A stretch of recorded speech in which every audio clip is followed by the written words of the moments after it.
Okay,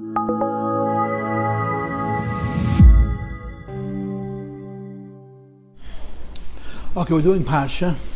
This week is Parsha's BeHar. BeHar is a short Parsha. I think it's 47 psukim. It's a very short Parsha. Even when it goes with Bechukoi, it's not that long, but BeHar by itself is quite short. BeHar is an interesting Parsha because it's an important Parsha. Which Parsha in Torah deals with business? You ask the average person, which Parsha in Torah deals with business? I'll tell you Mishpatim. But the truth of the matter is, in many ways, it's more BeHar than Mishpatim. All the halachas of kinyonim, acquisitions, sales, and all these kinds of things. I know, it's all in Parshas BeHar. The small little Parshas BeHar has a lot of the very, very important halachas of business, of Chesed Mishpat. And the Haftarah that we read from Yirmiyah, and this year we're going to read it because BeHar and Mechesi are separate, is quoted in Masechta Baba Kama, in the Yeshivish Masechtas. You should write it on a piece of cheres, and you should bury it in the ground, make a shtar. It's a pasuk from the Haftarah of this week, because Parshas BeHar deals with kinyonim. There's a Rashi and other things. There's a Rashi at the end of our Parsha that argues, and I just noticed that I never gave a class on it, so I'll have to find an opportunity. There's a Rashi at the end of our Parsha that shows how the entire Parsha is one hemshech. It's one story. From the beginning to the end. And what's the story? It's the story of faith. You got to believe.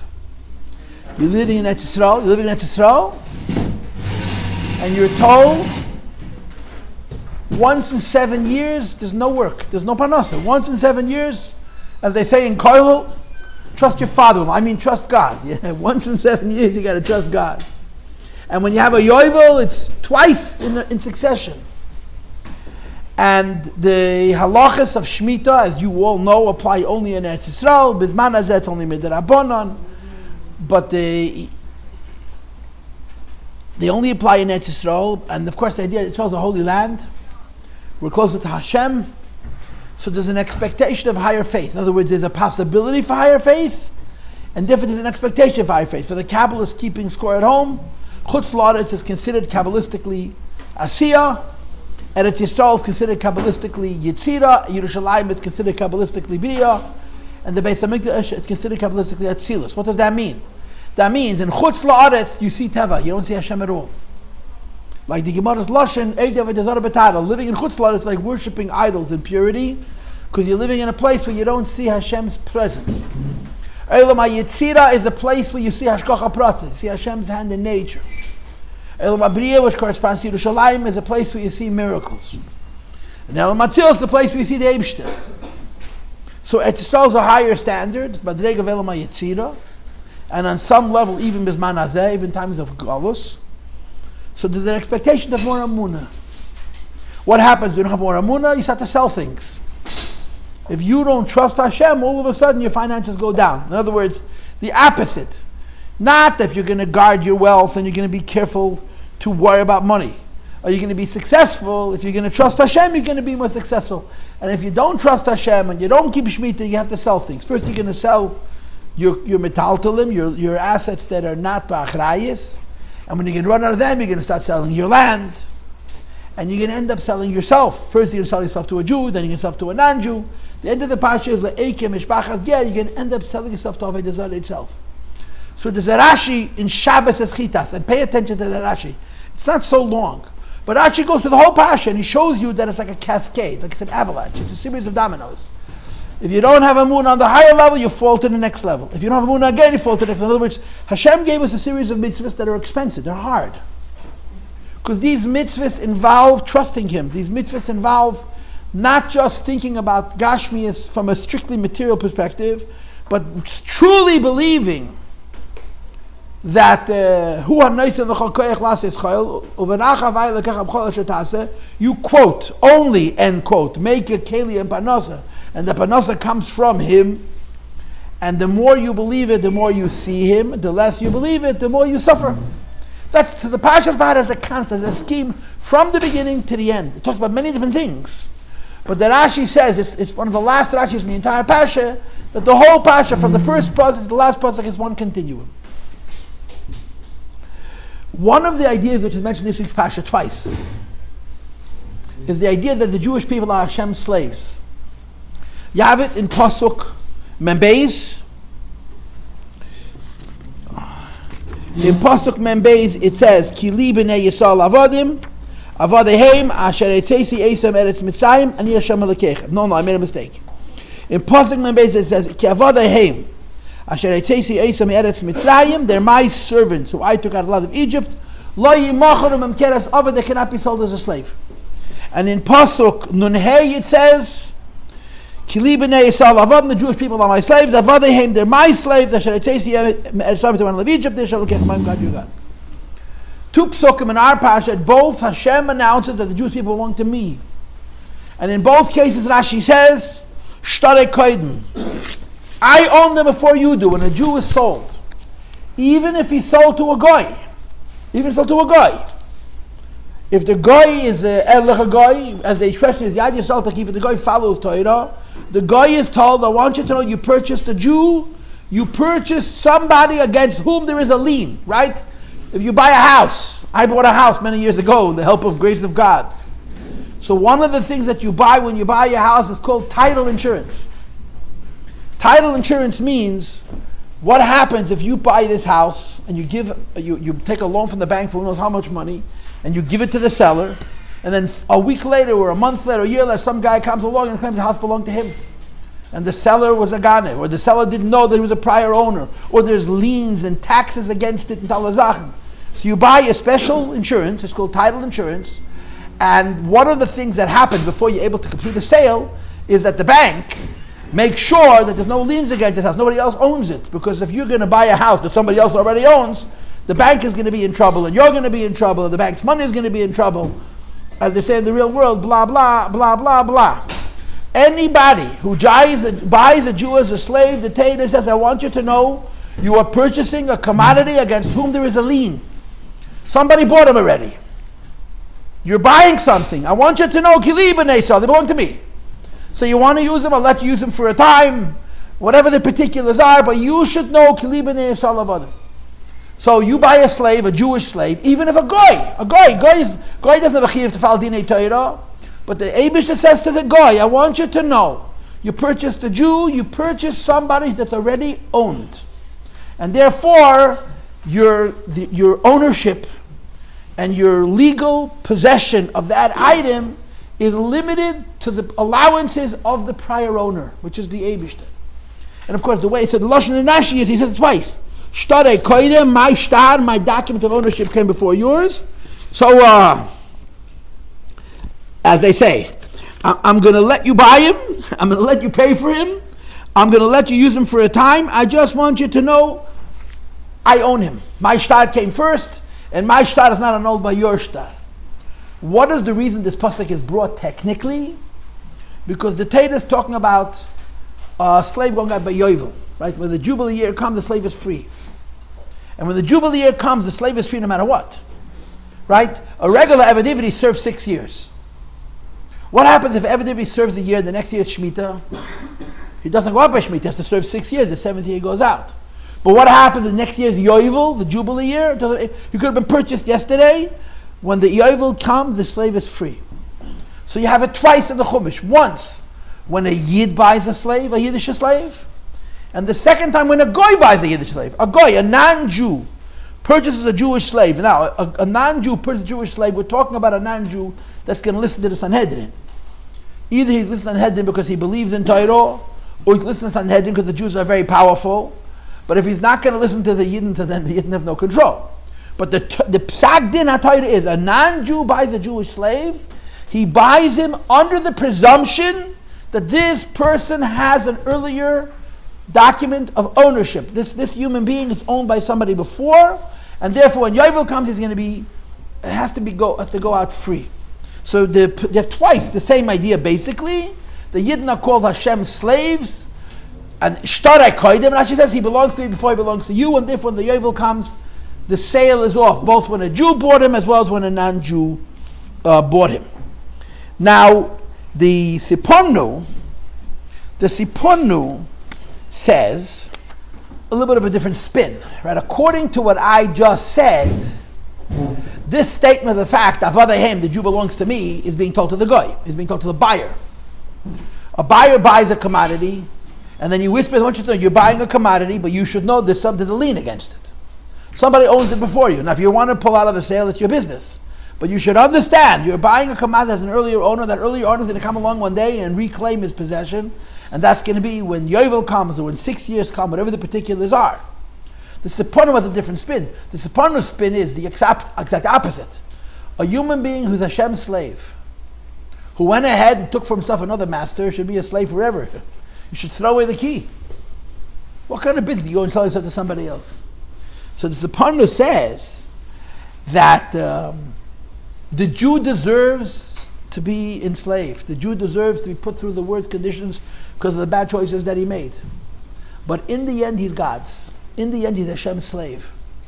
And because Hashem owns him, Hashem says, as much as I'm upset and as much as I'm disappointed with him, because he's mine, I'm not going to let him be sold into slavery for posterity. This is what the Sforno's spin is. In other words, that the Avadai Haim is not being told to the buyer, Avadai Haim is being told to the slave. You deserve to be sold as a slave. But the Eibishter owns you, and he wants you, and he likes you. And therefore, in spite of yourself, the Eibishter says, he's not going to be a slave forever.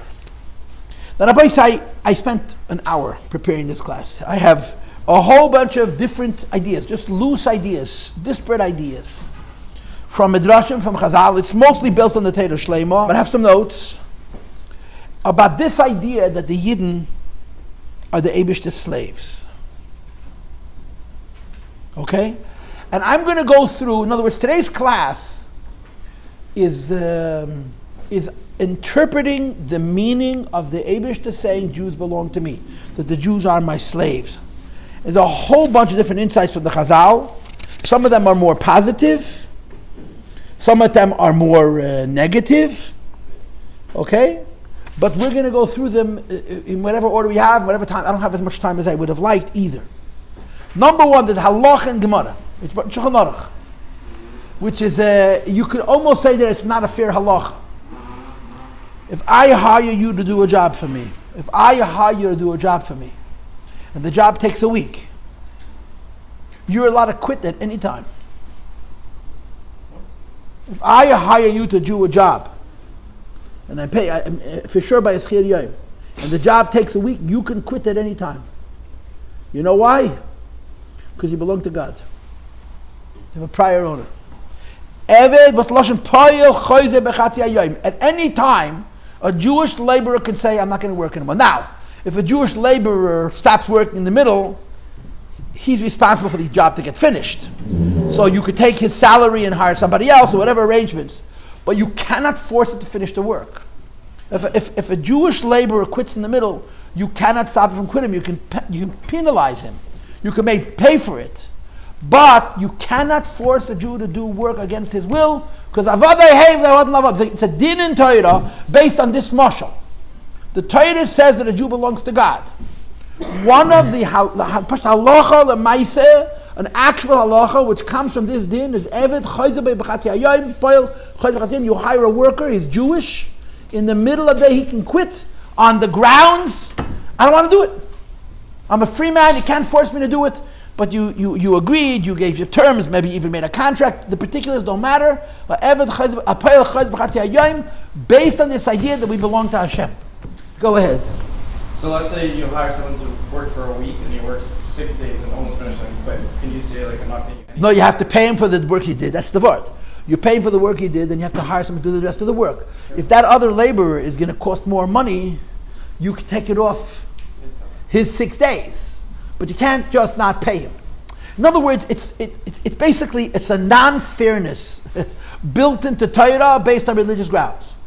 In business, if I agree to do a job and I quit in the middle, there's all kinds of consequences. Torah says, fair or not fair, since a Jew belongs to me, he can quit at any time. He has the financial loss he has to cover, but you can't force him to do work against his wishes. You understand? It's where in Lashon HaYeshiva, where Isser meets Mammon. In the world, in the laws of Mammon, I can't do this, but in the laws of Isser, as the property of Hashem, I could. You understand? That's how this works. There's a Midrash which says something very sweet. We spent like 6 weeks learning Mishpatim this year, if you remember, yeah? The Midrash asks the question, how come the very first mitzvah after Matan Torah is Eved Ivri? How come the very first mitzvah after Matan Torah is Eved Ivri? We just came out of Mitzrayim. We just got outside of the Dibris. The first thing Hashem teaches us is Yisichna Eved Ivri. Of course, the Alter Rebbe has his Pshat in Torah, which I talked about in the Shir. But the Medrash of the Pasha Tezach, Jews were slaves in Egypt. So when they were born as a nation, the very, very first thing they announced was what? A Jew can never be a slave. It's almost historic. Every nation, right, when the United States of America was built, they wrote what's called the Declaration of Independence, right? And the Declaration of Independence, if you ever read it, starts off any time in the annals of history where one nation feels like it has to separate from another nation. In that case, America of England, they have an obligation to provide a Declaration of Independence explaining why they're breaking away, and then there's an explanation. Every nation is built on certain core principles. Right? America was built on the principle of democracy because we felt we didn't have enough freedom. Every nation with the principles. What was the principle which the Jewish people were built? Slavery.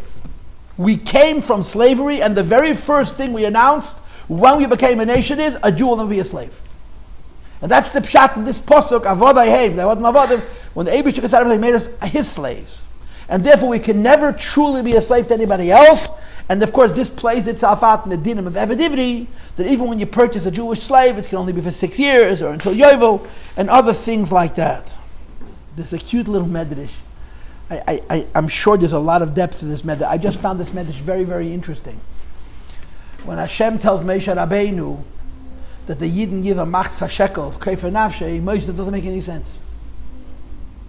And Hashem says to Moshe, why doesn't it make any sense? He says like this: if they're children, if they're bonim, how much you have to give for Pidyon Haben? 5. If they're avodim, how much you have to give for an Eved that gets a malchus? 30. But a machzah shekel, what is it?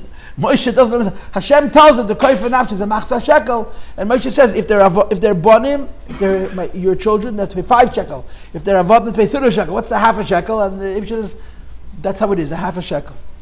Rabbi said I guess the underlying constant in the different midrashim, the speak about Bonim and Avodim is as follows. The Eibishter created us as a nation. And we have a choice. And the choice is whether we're going to be Bonim Atam Hashem Elokeichem or we're going to be Avodim.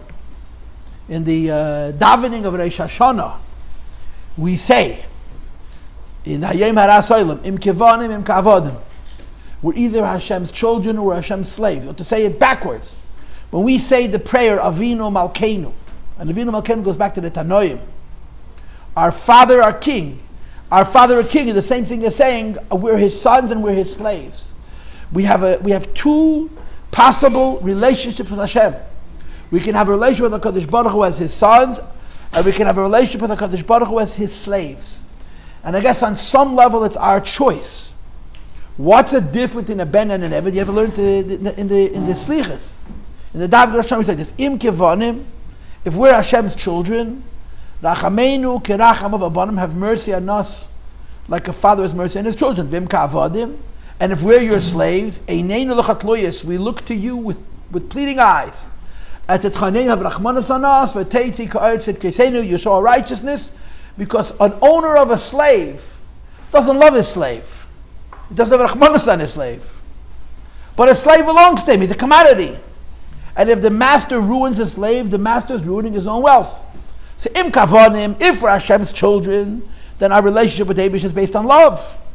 If kavonim, it's not based on love, but the fact that we belong to Hashem also ultimately serves our advantage, because the Abish doesn't want to waste his resources. In the Slichas, we have a prayer at the end of Slichas that we say before Rosh Hashanah, which is written in Aramaic. And the prayer goes about a son and a father, a son and a slave, right? Bra, a son who sins, his father puts him in jail. Avoy the chayis, the father who has rachmanis, unties his chains. And then he says a slave, the same thing again. A slave, his father puts him in jail, his master puts him in jail, so sof kol sof, he releases him as well. In other words, us being Hashem's slaves has 2 aspects to it. Number 1, the fact that we're his slaves and not his sons shows a nechasaron, something wrong with us. The Midrashim say, If we behave as we're supposed to, we're called his children. If we don't behave as we're supposed to, we're called his slaves. But when the Eibishter says Avadai Haim, when Hashem announces in his Chumash, you're my slaves, Hashem is saying something very interesting. You can mess it up. You can foul it up. But you're mine. You belong to me. And because you're mine, no matter how much you mess it up, I don't want you to be destroyed because it doesn't serve my purpose. And that's ultimately the Maile, the Yisra, the idea that we call the Avadai Haim. It says in one of the Midrashim that in the second pasuk it says, Ki li b'nei Yisrael avadim. The Jewish people are my slaves with the word li. The Chazal say a rule, Kol makom shene'emar li ein hazaz li'elam.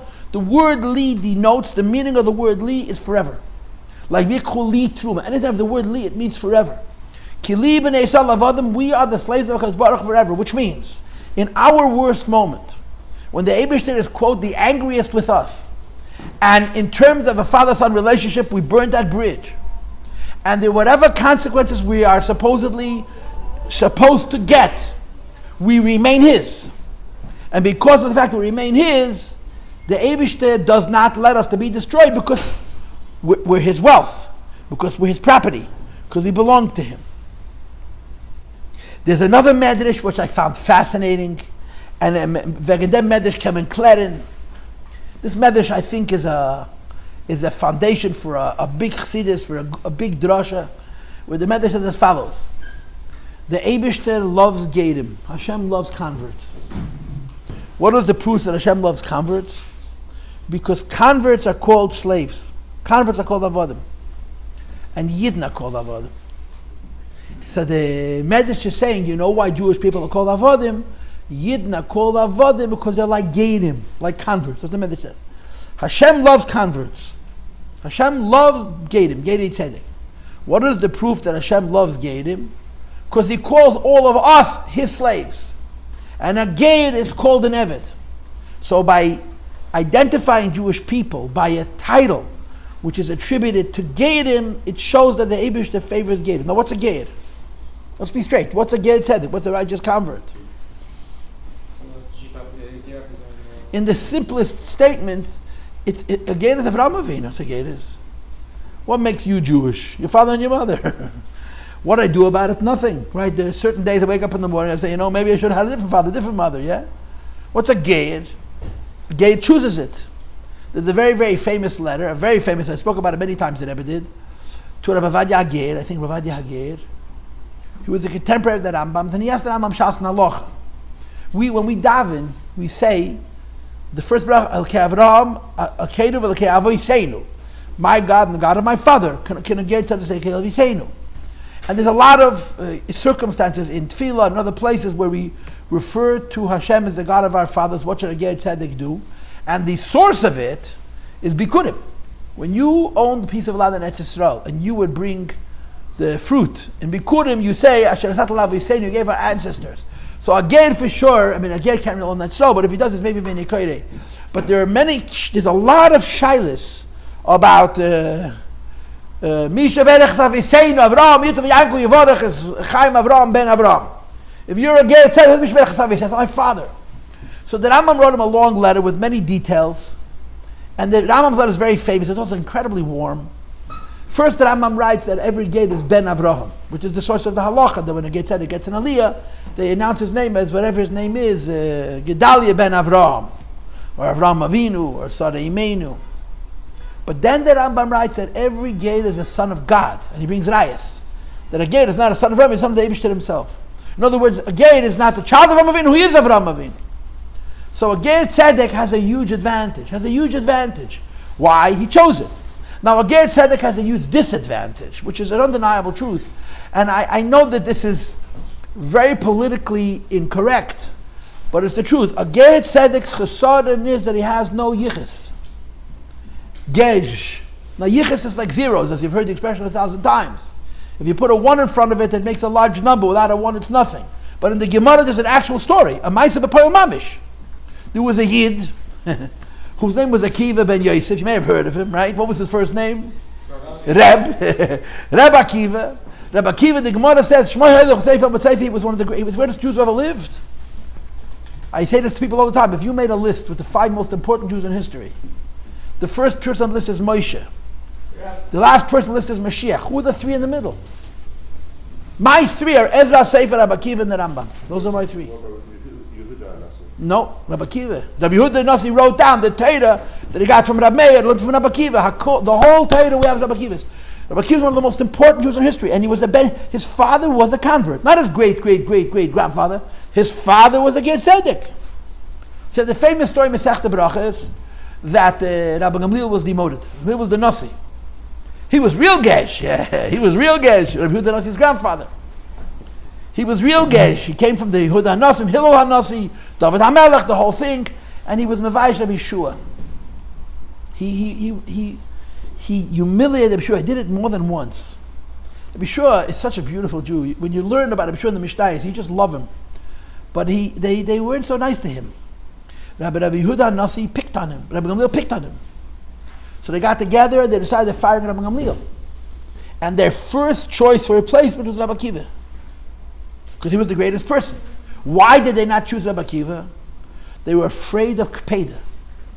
They were afraid that Rabbi Akiva becomes the Nasi. Rabbi Gamliel's upsetness will hurt him. Because he has no yichus. In other words, Rabbi Akiva's standing was unquestionable. But when you get into a situation where another great tzaddik is upset with you and you need protection, for this you need chusavis. And Rabbi Akiva didn't have it, so they chose Rabbi Elazar ben Azariah, who was a Sidi Lezer. He was a Kohen and an Osher, Alamailis. He had a lot of gej. So they weren't worried about that Indian. But the Geir is missing that mile of yichus. But in terms of yichus atzmei, there's nobody greater than a Geir. So the Midrash says, why are Yidden called Avodim? Because they're like Gerim. Avadai Haim, why are Jewish people called Hashem's slaves? In addition to calling Hashem's children, because if we're Hashem's children, we're Jewish because we are born into it. If we're Hashem's slaves, that means that our Jewishness begins with Gerus. There's something personal about it. So this is one of the many Midrashim Chazal that enlighten the significance of the Jewish people being called Avodim. That we're like every single Jew in every single generation is considered like the first generation. You know, the Rebbe had Bali Tshuva. And I grew up in Crown Heights, and when Bali Tshuva were coming here, people had different reactions about Tshuva. Some people embraced them, some people couldn't stand them. But they were the Rebbe's children. The Bali Tshuva were the Rebbe's kids. And a lot of them felt self-conscious, a lot of them felt second class. Now it's very different, but then they really felt that way. And there are stories of people telling the Rebbe, my grandfather did not learn in Neville. So there's written answers from the Rebbe and there's oral answers from the Rebbe. Orally, the Rebbe once told somebody, I have 2 kind of Hasidim. The Hasidim that I inherited from my father-in-law, and the Hasidim that I myself created. My own. And the Hasidim that I myself created, this is the Balei Tshuva. And B'Ksav, the Rebbe wrote to somebody that the Alter Rebbe's Hasidim were all not Hasidim, descendants of Hasidim. They all came from Esnagdim. V'yadua ma'alosam. We know how special they were. So here's a medrash that interprets the idea that the Jewish people call Avdei Hashem, that it makes our relationship with Hashem personal and individual. We are like Gedim. The medrash says we start out as slaves. Then we become children. And then we become brothers. Achei becomes Abish's brother. And I wrote in the notes as I was preparing reading this medrash, there's a pasuk in Shir Hashirim where the Jewish people not just called Hashem's brother, there's a pasuk in Shir Hashirim actually called Hashem's mother, which is a very weird kind of a concept. But this is the medrash says that we're first his slaves, then his children, and then his brothers. So the medrash is like this, that we could have been Hashem's children. If we're not Hashem's children, we could be Hashem's slaves. And then there's the pasuk that says, you could have been at least Hashem's slave, and you didn't serve Hashem with joy, so you're going to serve your enemy, and you're going to become the Eved of Nebuchadnezzar, the slave of Nebuchadnezzar. In other words, there's a Ben, and there's an Eved, and then there's an Eved who's lost. But even a Jew who's fallen so low that not only you don't call him Hashem's child, you can't really call him Hashem's slave, because he's the Eved of Nebuchadnezzar, the Eibishter still says Avadai Haim. Even that, a similar Jew, is ultimately, he's mine. And because he's mine, the Eibishter's interest in us, like it says in Tanya, at the end of chapter 28, Hashem does things to the Jewish people sometimes for His own sake. Okay, Ma'ariv, they're waiting for me downstairs.